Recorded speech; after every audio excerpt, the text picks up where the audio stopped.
Allez, salut les amis, j'espère que vous allez bien, vendredi 18 avril, et pour aujourd'hui, on va faire un focus memecoin, puisque vous allez voir, il y a des signes plutôt intéressants sur le narratif des memecoins, donc avec certains qui commencent un peu à se réveiller, et puis la plupart qui ont l'air d'avoir enfin posé un bottom. Et donc dans cette vidéo, je vais vous montrer pourquoi les configurations actuelles, je les trouve plutôt intéressantes, et je vous ferai une sélection en vous montrant les memecoins qui m'ont l'air d'être les plus explosifs pour les prochaines semaines. Allez, comme d'habitude, avant de commencer cette vidéo, si ce n'est pas encore fait, pensez à vous abonner, pensez bien sûr à liker et à commenter dès maintenant cette vidéo pour soutenir la chaîne. Et pour ceux qui veulent aller plus loin, eh bien je vous invite à cliquer sur le lien Linktree en description et à cliquer sur le premier lien pour venir participer au challenge 500K.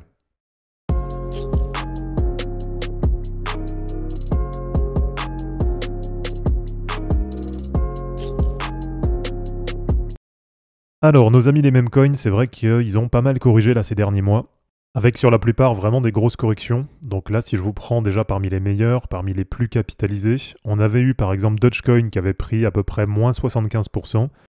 On a eu aussi par exemple Floki qui a pris un moins 84%. Shiba c'est pareil, ça a pas mal corrigé, avec quasiment moins 70%. Et par exemple notre ami Pepe qui a pris un moins 81%. Donc là, sur l'ensemble du narratif memecoin, ça a beaucoup corrigé, et on a maintenant un market cap total qui est d'à peu près 48 milliards de dollars. Donc avec bien sûr toujours Dogecoin qui est largement en tête, et qui vaut pas loin de la moitié du narratif, avec un peu plus de 23 milliards de dollars. Ensuite Shiba 7 milliards, Pepe 3 milliards, Trump 1,5 milliard, et après derrière, rapidement, on est en dessous du milliard.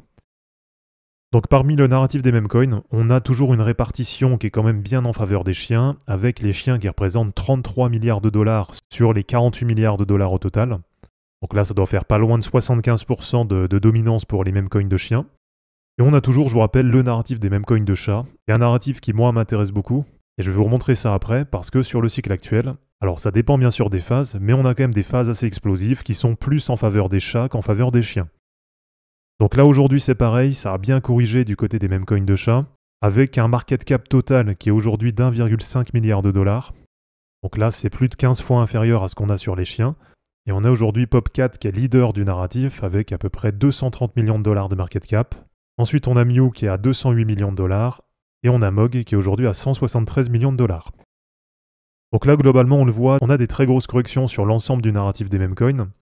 Et je crois que sur les memecoins de chat, c'est là que ça a quasiment le plus corrigé. Donc avec moins 95% par exemple sur Popcat, avec aussi Mew qui nous fait pas loin d'un moins 88%, et puis par exemple Mog qui a aussi énormément corrigé, avec pas loin d'un moins 95% sur les derniers mois.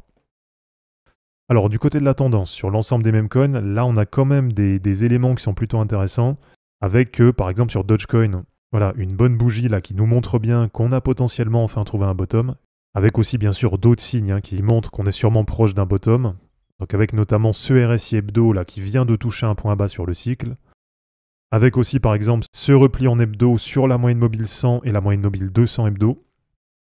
Et d'ailleurs je vous rappelle que sur le groupe Telegram, on a eu un signal qui s'est activé sur Dogecoin, et donc on a un bot là qui a pris une position. Donc voilà, par exemple du côté de Dogecoin, quand même quelques signaux intéressants. Et si on vient à zoomer en unité de temps, donc si on vient à descendre par exemple sur du daily, là aussi on commence à avoir des signes de reprise, donc avec par exemple cette grosse divergence haussière de RSI. Donc là ça montre bien qu'on a de plus en plus d'acheteurs qui sont en train de se placer sur Dogecoin. Et cette tendance, vous pouvez la retrouver sur pas mal de memecoins. Donc là en ce moment, même si côté prix, voilà, c'est pas encore non plus l'explosion, mais en tout cas sur différentes unités de temps et sur pas mal de memecoins, on commence à avoir des signes de reprise plutôt intéressants. Et c'est aussi ce qu'on a par exemple sur Floki. Donc avec sur du daily, là aussi une grosse divergence haussière de RSI. Donc là avec pas mal de force acheteuse qui est en train de revenir sur Floki. Alors du côté de la tendance, mon objectif c'est toujours d'essayer d'optimiser, donc d'essayer d'aller surperformer. Et je vous avais montré le mois dernier qu'on avait une bonne reprise du côté des memecoins de chat par rapport aux memecoins de chien. Et donc pour le moment c'est bien une reprise qui se confirme. Donc là si ça vous intéresse, je vous renvoie sur la vidéo du 18 mars où j'avais pris le temps de vous montrer ça un peu plus en détail. Et donc à ce moment-là, on était autour de 0,30 sur l'indice que j'ai créé, donc simplement les chats face aux chiens. Et donc on voit que c'est une tendance qui se confirme, et que comme prévu, ça continue bien à remonter, puisqu'on est quasiment aujourd'hui à 0,39 sur l'indice.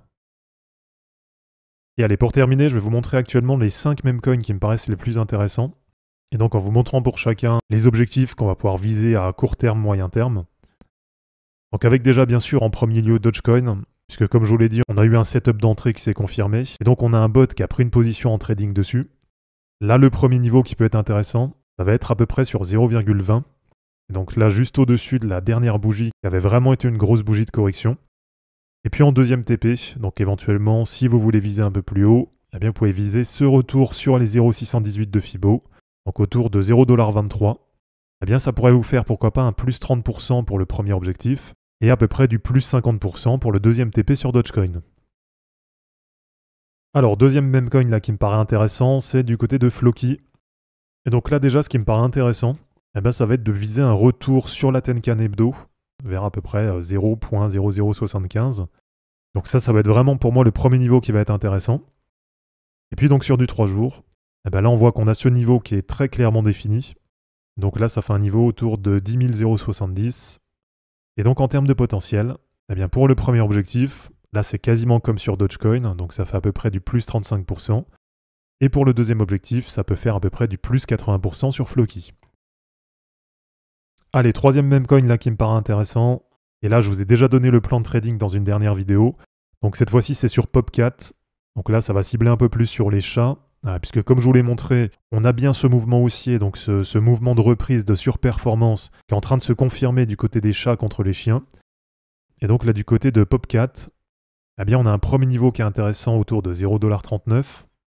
Donc en gros, à partir de maintenant, ça fait quand même du plus 65%.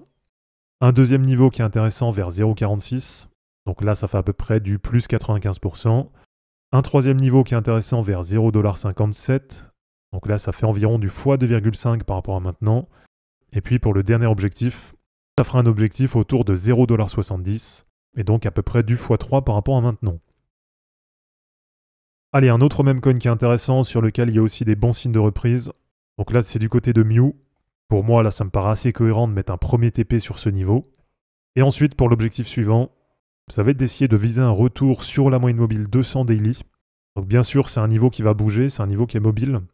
Donc en fonction de quand ça arriverait dessus, ça pourrait éventuellement donner un niveau dans cette zone. Donc autour de 0,005. Et donc par rapport à maintenant, ça ferait à peu près du plus 42% pour le premier objectif. Et à peu près du plus 110%. Donc à peu près du x2,1 pour le deuxième objectif. Et allez, pour terminer, le cinquième memecoin là qui me paraît plutôt pas mal, c'est Ketcoin. Et donc Ketcoin, vous le savez, c'est une crypto assez historique dans mon wallet, puisque c'est une crypto que j'ai depuis 2021.